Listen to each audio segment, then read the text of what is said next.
Welcome to the Think Before You Post podcast, where we talk about digital citizenship and anything else we find fun and noteworthy on the internet. I am Christina Jantra, and this is Paula Evans, and this is and Therese Brandt. All right, today we are going to take a deep dive into the pool of social cute media. how you did that. Yeah. That's cute. It just came to me because summer is finally here. The kids are finally, at least for the ones around here, are out of school. And what are they going to be doing? Playing gonna be on the computers. line. Yeah. Yeah, working on a tan and spending time online. So in light of that, I thought we would talk a little bit about what we've learned about the internet lately, or social media more specifically. So we're going to start with YouTuber Gabby Hanna, who, sorry, I'd never heard of, but This is she awesome. tried a social experiment, which she's not the first one to do that. There have been others who've done this. But she did it and then wrote an article for, or Cosmopolitan did an article on her. So, Paul, you want to tell us what she did? She faked going to Coachella. She had pictures of herself, and they look so legit, as if she were actually there, and she wasn't at all. Yeah, she did 40 Insta stories. Apparently, not only is she an influencer, she's also a gifted graphic Remarkable. artist, Yeah. Photoshop queen, because she would place herself in pictures. She had friends who were there and they would send her videos. And so she just made it look like she was there for the whole thing. And she wasn't. But I love the reason why she did it, her Yeah, purpose. that was she huge. had a purpose because she wanted to remind everybody that everything is not real as it seems on Instagram, and not to compare their lives to everything that you see on your feed. Right.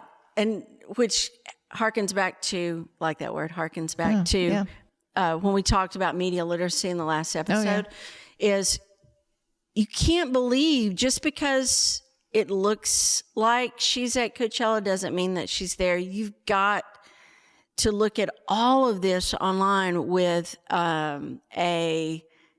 what kind of Very eye? critical eye. Very critical eye, which makes me stop to say, why do we have 10-year-olds on social media? Because a 10-year-old doesn't have Critical eye. a critical eye. They don't have the brain development that allows them to ask these kind of questions. And everything's real. Yeah. So many teens Yeah. and even adults don't look at it with a Right. they just accept it. Right. Gabby says she's at Coachella. Gabby's at Coachella. Yeah. Well, that leads us to the next thing. And I may have stayed up late last night to watch this new documentary on HBO Max. Look, get your, 7-day free trial of HBO Max if you don't have HBO Max. The documentary is called Fake Famous. And it is troubling and what would you say? It's a nightmare, in my opinion. So here's what happened. A guy who used to be a reporter for CNBC, he reported on all things technology. He decided to do an experiment on social media, which, by the way, if everybody keeps doing all these social experiments on social media, I mean, we're the lab rats. Yeah. Yeah. That's kind of a deeper conversation. But he decided to do, his last name's Bilton, Nick Bilton, and he was going to do this experiment. The experiment was, can we take people who already are on social media, Instagram in particular, can we make them fake famous? And he did it. So they had a casting call. They're in LA because that's where all the influencers are, apparently, except for Elise Myers. who is in where? Nebraska, which should tell us you can be famous just about anywhere. Right. That was Nothing against Side note. Nebraska. nothing against Nebraska, but Just lost 10,000 viewers right there at that one comment. sorry, we love Nebraska. So Nick Bilton, they have a casting call. They bring all these people in. Are you interested in being famous? Now we have to say, we saw that percentage. Is that somewhere here? 88, wasn't it 88%? 88%. 86. 86. Let's get our Let's get it right. I want to be corrected. 86% of when teens are asked, what do you want to be when you grow up? 86% say, I want to be famous. Mm-hmm. Did y'all want to be famous when you were little? Of course I did. I even had my stage name. Oh my Really? God. What was your Yes. stage name? Can you repeat it? Yes, it's, yeah. I can, Okay, sorry. Fashawn Ferry. Ooh. What stage were you going to be on? I was going to be a singer.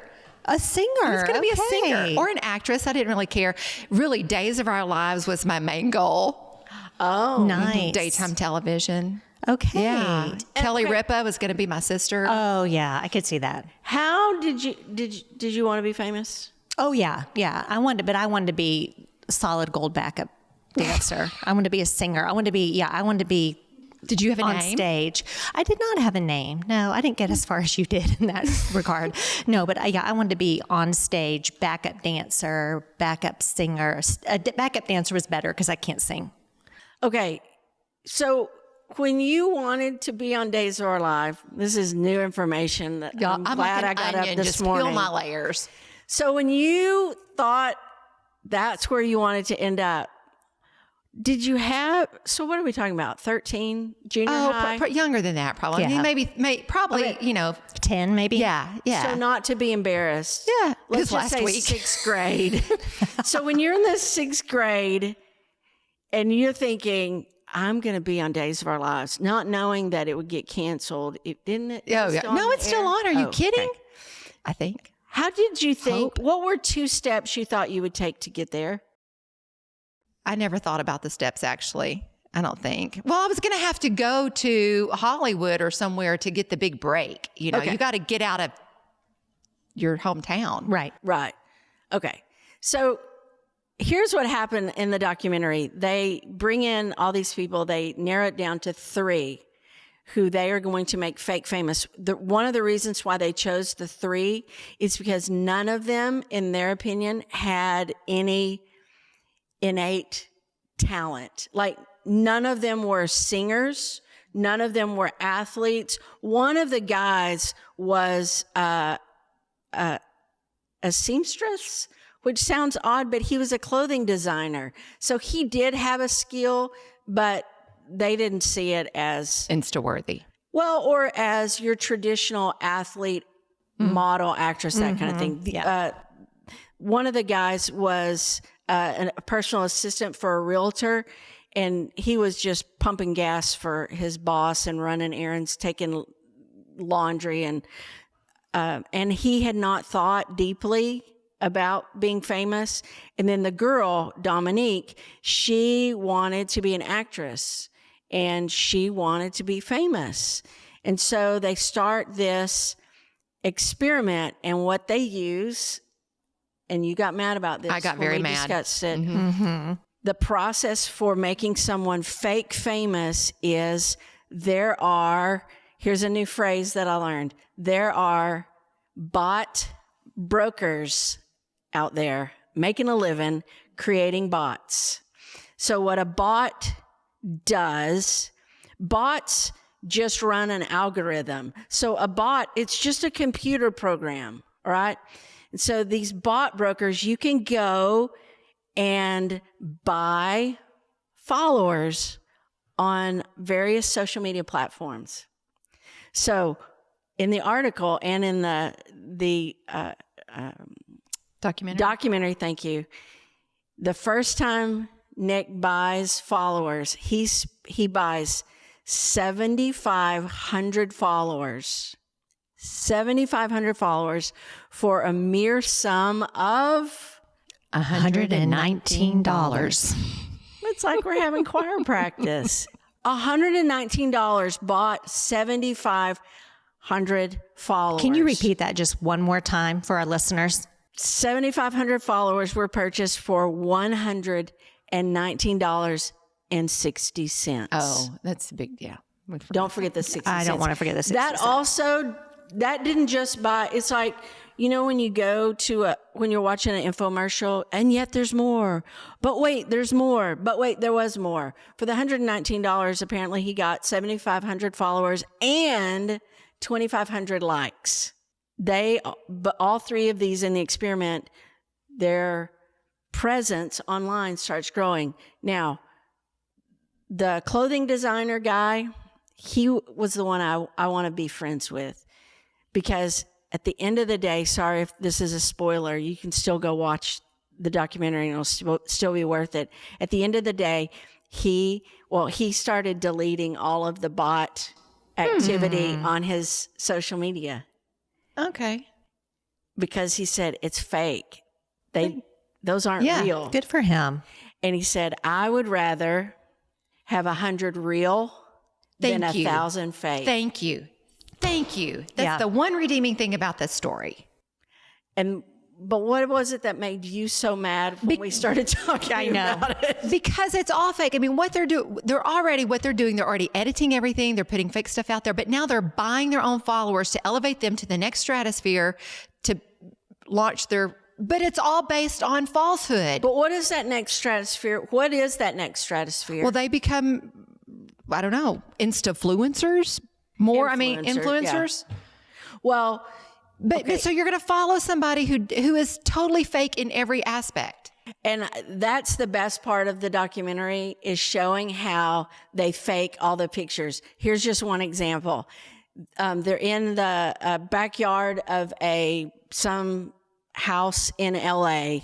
They get a ratty old swimming pool, the kind we got for our kids when Like they the were plastic 3. kind? Plastic. It was dirty at the time. They cleaned it out. They filled it with water and a million rose petals of varying shades and colors. Well, there you go. And then they lay Dominique, the fake famous Dominique, they lay her on her back with her head resting in it. Picture what it's like to go and get your hair washed at the hairdresser at the salon. They lay her in that, and they have the photographer right above her so that all you see is her face and the rose petals. And then they change the location of the pose. The geotag? to wherever they want her to purport to be. It's all fake. Well, also reading All that of thing, you can rent a jetliner set, like you're on a jet plane for $50. And they it's had a just a hard set. time getting it booked because So many people. it was, for 40 in LA, for $49 an hour, you can rent a private jet set. Yeah. And it is jank. Oh, and I'll just throw this in and then we'll move on because we've belabored the point. Can you really belabor the point, though? No. Not when it's Okay, this- like when you sit here and think about that, and you're talking about when you were saying the next stratosphere. I mean, you think about what drives people to follow another person is their number of followers. They're worth following because they already have this many followers. You know what I'm saying? So Yeah, if this many people are looking at him, listening then to they're worthy. I need to be listening to him. Exactly. Kind of like the sticker and dot book when you're little, You Are Special book. What the heck are you talking about? You know, where the people Max Lucado wrote Max a book. Lucado, and if you You do are something special. stupid, they stick a dot on you, and if you do something great, you get a star sticker. Yeah. Well, then they just give star stickers to people who have stars because they think they deserve another star sticker. And even though you don't do anything bad, they give you a gray dot because you're covered in gray dots for nothing. It's the same thing. And that's exactly what happened to Dominique. As her numbers started rising, she had been a struggling actress. She wasn't getting auditions. Her agent kept asking about her numbers. And when those started rising, doors started you go. opening. There you go. Doors started opening. She was the same person now. She had been given a kind of a makeover, a refresh a better hairdo, to be like that. honest. And doors started open. People started sending her all kinds of stuff Just because. just because of the number. The numbers. And it was all fake. And they weren't even real numbers. Not even real people. Yeah. Not even real Not even real people. No. It's all fake. That one just burns me up. I know. Well, and that brings us to my Al Andrews quote that I love, which is so true. The human soul, according to Al Andrews and Just Truth, the human soul wasn't made for fame. It wasn't. And that's what there are 3 in the documentary. Dominique found fame, kind of liked it, but once the pandemic hit, because this was shot right before the pandemic. Once the pandemic hit, she became really grossed out because the influencers that she followed continued doing the fake posts, showing themselves out on the beach, doing things when other people were locked in their homes, when people were literally dying by the thousands. They were still trying to keep up the allure. And so she had a moment where she considered the impact of fame and really the meaning of fame. The clothing designer guy, he dropped out completely, deleted all of the bot stuff, and kind of walked away from it. And to me, he was the winner. The other guy was conflicted because he started getting trolls on his site who started being critical, and he never considered that aspect of fame, which is kind of what people seem to ignore, the dark side of it, which is like one of the products, that we have for Neptune Navigate is our athlete product. And one of the things I always want athletes to consider is when you are out there on the global stage of social media, it's great if you make that touchdown, but if you don't, Oh, you get creamed. then all of those eyes that were adoring you are now gonna put their 2 cents worth in on how you could have done it better. And I just don't think, especially for high school students, I don't think that's something we're built for. So amen to Al Andrews. Yeah. So summer is here, not to make a pivot, but to continue just to look at it in a different way. Summer's here and it's swimsuit season. Swimsuit season, which means we've got the body envy. And guess what? It's the old swimsuit season is here and I forgot to get in shape. So guess what I'm going to do? I'm going to look on social media and I'm going to figure out how I can get in shape in 4 weeks because I forgot to do it for the last 11 months. Yeah. So here's the danger in that. We talk about this all the time, but where we're going with this is the Wall Street Journal has put out a study talking about Facebook and Instagram. We talk about the image issues, the body image issues that are worse for young girls. We already know that. Talking about their studies show that more than 40% of Instagram users said they felt unattractive and that the feeling began when they started using the app. It's worse for 1 in 3 girls. They're watching body image. They're looking at videos. They're watching, photos, losing weight, how to look better, how to do this, how to do that, working out. But one thing that we often focus on, while that's huge for the girls, it's also becoming more of an issue for young boys and young men. And one of the things that I thought was really interesting that I read recently was with the boys at risk suffering from body dysmorphia at an increasing rate was because of all the Fitspiration. Oh, yeah. The fitness videos and stuff. And you have these young boys that are growing up.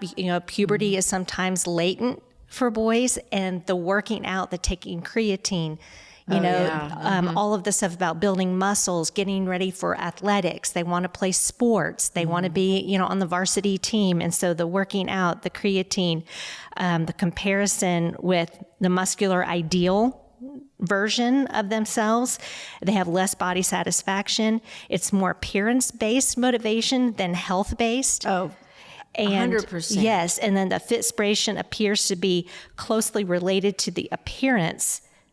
Again, the health is more, and again, the same thing with women, and not just young girls, but women too, is that it's kind of masked in this idea of health, wanting to be healthy, but it's really about looks and Right. appearance. And, you know, my favorite quote, and I told y'all this the other day, my favorite quote from Jess Connolly, who's author, speaker, you can look her up. She posted recently on Instagram, your body is already ready for summer. It's not something that has to be fixed. Can we stop looking at our bodies thinking it's something that has to be fixed? Look, and the one thing about this whole body image and how it's impacting kids' mental health, well, everyone's mental health, is back to the algorithm and the bots. The algorithm, what we've learned is the algorithm, for example, TikTok, the algorithm is constantly learning what it thinks you like. So if you have a child who is struggling with body issues and they start looking for those kind of topics on TikTok, it's going to just keep feeding them more and more and more, regardless. And you can go do Google searches on this, because kids are smart. They'll come up with a hashtag that is related to anorexia or any kind of diet issue, and they'll come up with a hashtag and it will spread quickly, even though that hashtag promotes something that goes against Instagram, TikTok. Tic-tac? Hadn't heard of tic-tac. TikTok's community guidelines. It's going to take a while for any of those platforms to catch on and remove. It's one of the reasons why I always encourage moms to be not engaged in that you're creating videos or commenting that, but just be there watching so that you can report and see what's going on. Yeah. Does that make sense? Right. Yeah. I used to show, when people would ask, should my junior high, is my kid ready for Instagram? Or Johnny is 13 and he really wants Instagram.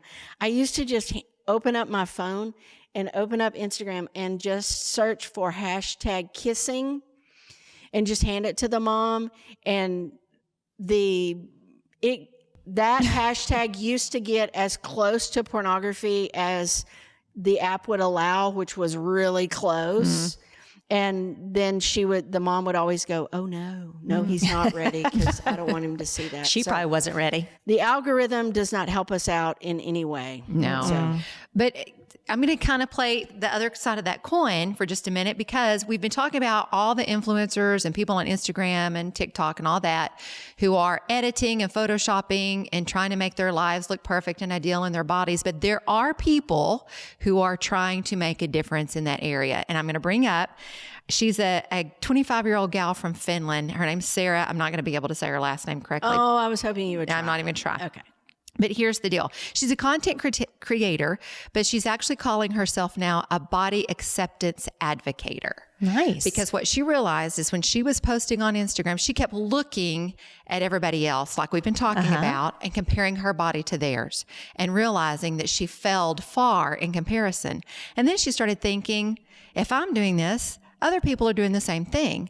So she started, this is what she does, is she's got like 38,000 followers now since she's been doing this. She posts pictures side by side of herself in the exact same outfit, in the exact same place. One, she calls it posed versus unposed. And in one, she's doing the, where you suck in and you flex and you twist, just all the perfect things. And then in the very next one, she's doing the exact same thing, but she's letting her body relax.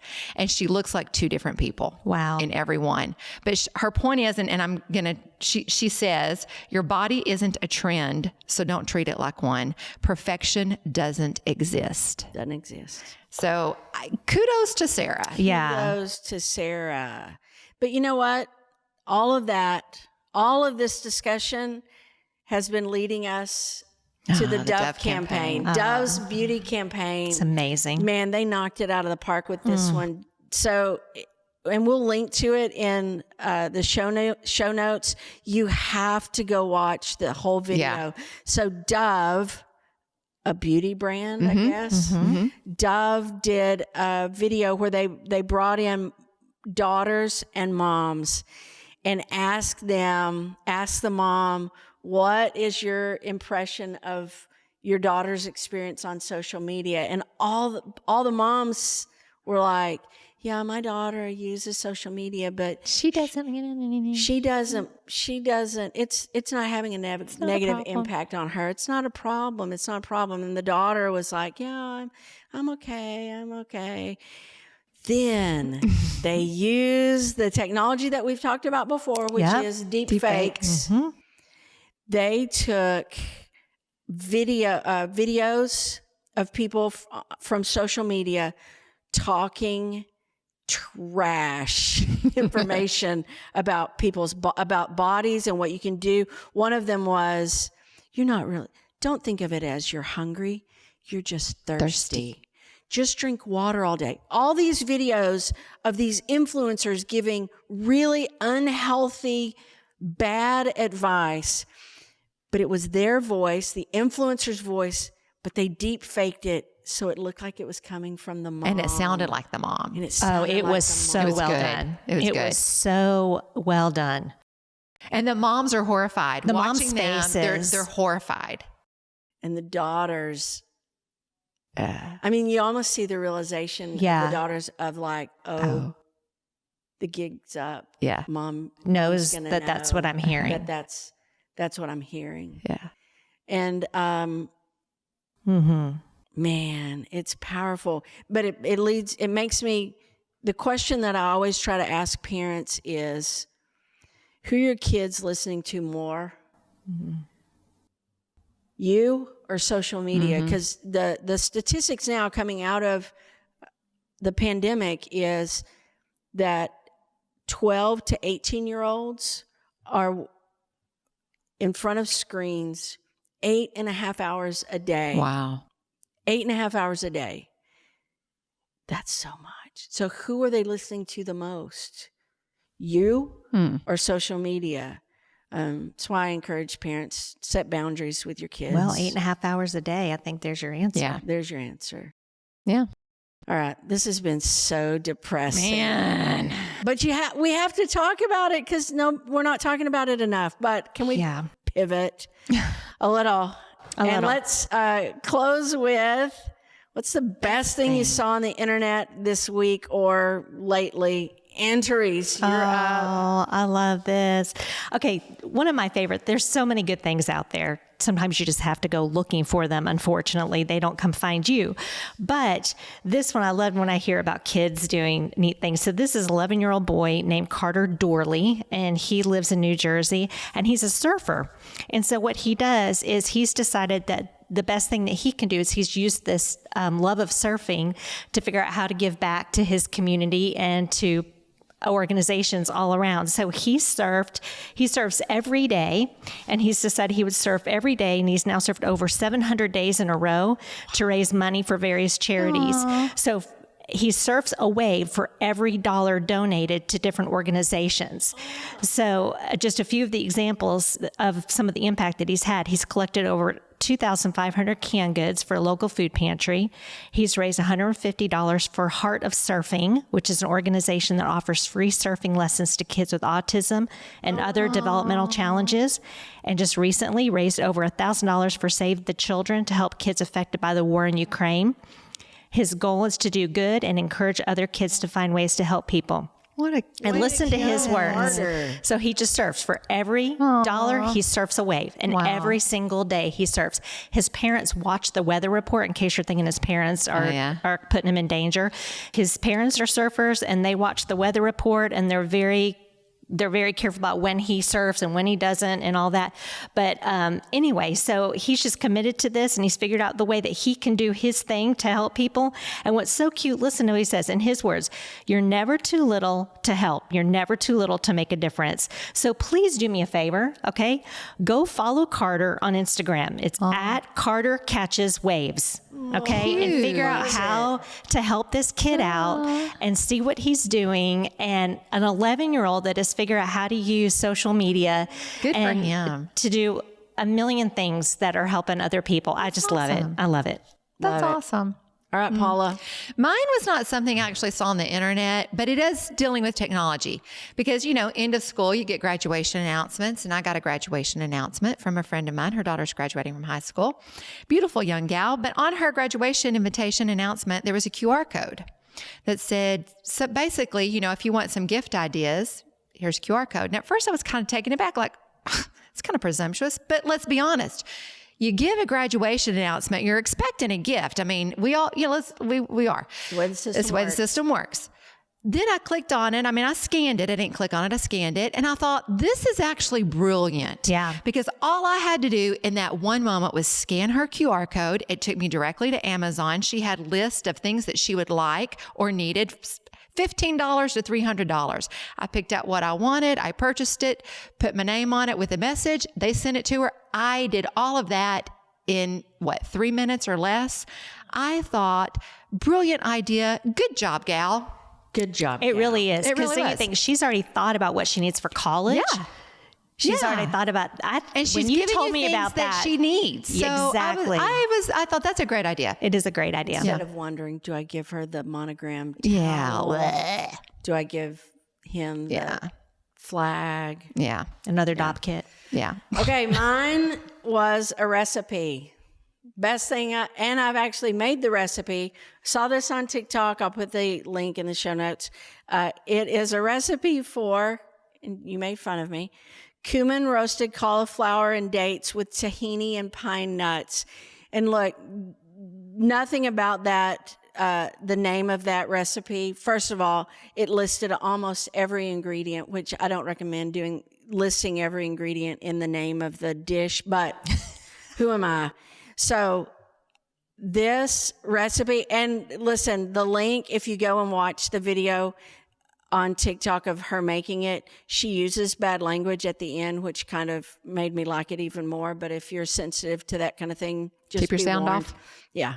Just trust me. We've had it. We had the dish over the weekend, and we will be making it again probably this coming Wow. weekend. So that's how good Okay, it was. well, that's good to know because you kind of, I have to She admit, could you have brought lost us me. some to test taste it. Yes, because when I read the Yeah. the recipe name of it, you lost me All at right. that. But I'll make it for y'all can come over for lunch. Okay, I'll make it perfect. for I y'all think for that lunch you should. and report back. all right. Okay. All right. Now, I've been wanting to talk about this next thing for every episode. What episode are we on now? This is episode 5. It's taken 5 episodes to get here. So this is our end with, is this a stupid idea? And you be the judge. There's a new social media platform, as though we needed another one, but this one's called Be Real. I learned about this from my own college-age daughter. Be Real is, it uses no filters, no edit buttons. Here's the way it works. You get a notification once a day at random times of the day to Be Real. And when you click go, you have 2 minutes to take a picture. And when you do, it takes a front-facing picture that shows where you are and what you're doing at that moment. It also takes the away picture from you that kind of shows where you are. Now, here's what I like about it. That gives away what I think about it. Here's what I like about it. You can't see any of your friends' posts unless you post. You can't, there's nothing, you can comment, but it's not like you're going to get a bunch of likes. You are just looking at the people that you've connected with, that you're connected with. The only issue the only negative that I see in it is I'm a big believer that we should turn off all our notifications. Because sometimes they go off At the most the inopportune time. inopportune time. But for this to work, you have to be notified. Now, here's the funny thing that my daughter was telling me about it. You can ignore the notification if you're in in the bathroom, maybe. I don't want to. I wouldn't want to take a picture of Right, myself in yeah, the bathroom. no. But you can do it later. But if you post yours late, if you take your Be Real shot later, it does denote that It lets on your them know. image, so they know. And so the comment you might get is, "Oh, that's how 100% Be Real." Yeah. So you might, get some pushback from your friends, but at least, it's showing that. So it's not something that you can spend hours and hours and hours scrolling. So what do you think? Good idea? Yeah, I Bad like it. idea? I can see it being fun. Here's And can't you only do it like once a day? once a day. That's it. Yeah. It's like Wordle Yeah. in pictures. Yeah. So I think Here's that I can see that being limit- fun. yeah. here's the last thing I'll say. According to Be Real, talking about Notifications. that noise was Paula's phone. There's something wrong with my motherboard. She needs a Your new phone. motherboard. Wait, can I get back? Be real. Yes, the wrap up of this is from Be Real. This is what they say. Be Real won't make you famous. If you want to be an influencer, stay on TikTok and Instagram. It's pretty good. That's pretty good. all right. That's what makes it. it- That's it for us. Thank you for joining us on the Think Before You Post podcast. And we'll be back next time to talk about something Wonderful. And Wonderful. inspiring. Inspiring. Thanks.